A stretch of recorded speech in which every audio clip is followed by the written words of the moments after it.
So I'm going to ask you to make a commitment as we begin the study.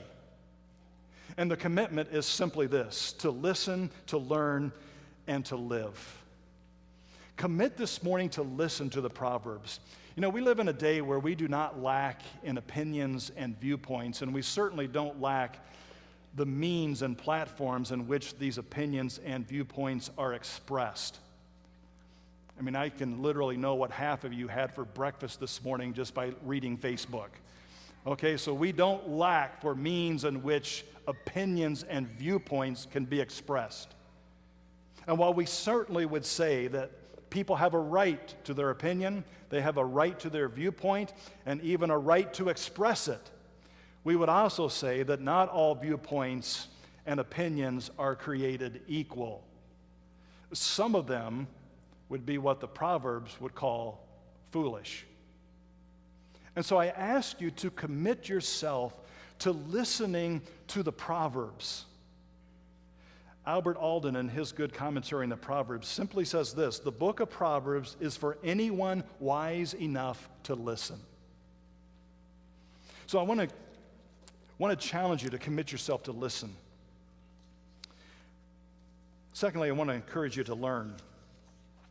I trust that our time in the Proverbs will put the rest of myth that is often said something like this: experience is the best teacher. How many of you have ever heard that before?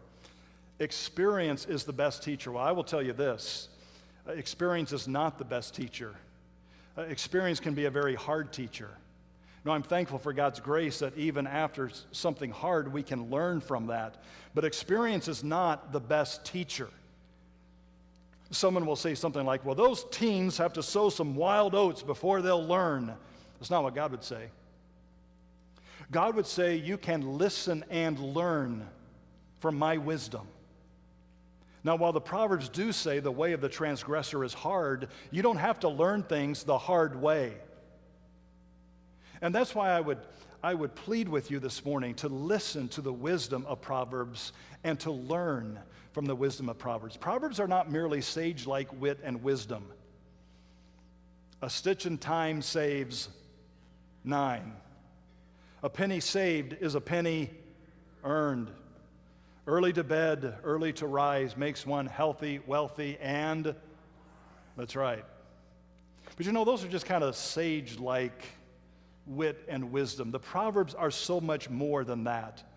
The Proverbs are, as John Phillips says, embody the very philosophy of heaven for the benefit of people living on earth.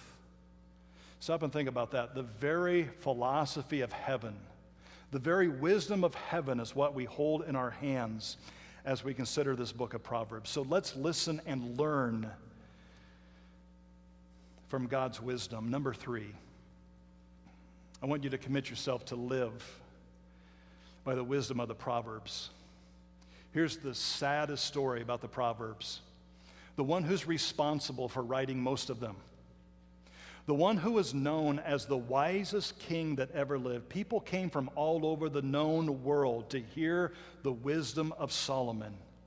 And yet, at the end of Solomon's rule, politics became more important to him than theology. And Solomon began to do some very, very unwise things. He didn't follow his own advice. He didn't follow his own wisdom.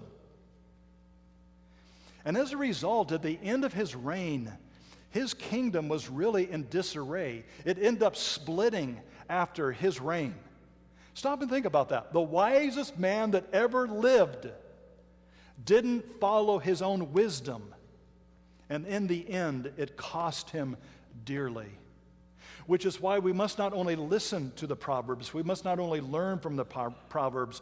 By God's grace, we must live in light of the Proverbs. That's why wisdom and application through understanding is so essential for us. Heed the warnings and don't neglect the wisdom of Proverbs. Purpose to listen, purpose to learn, and to live.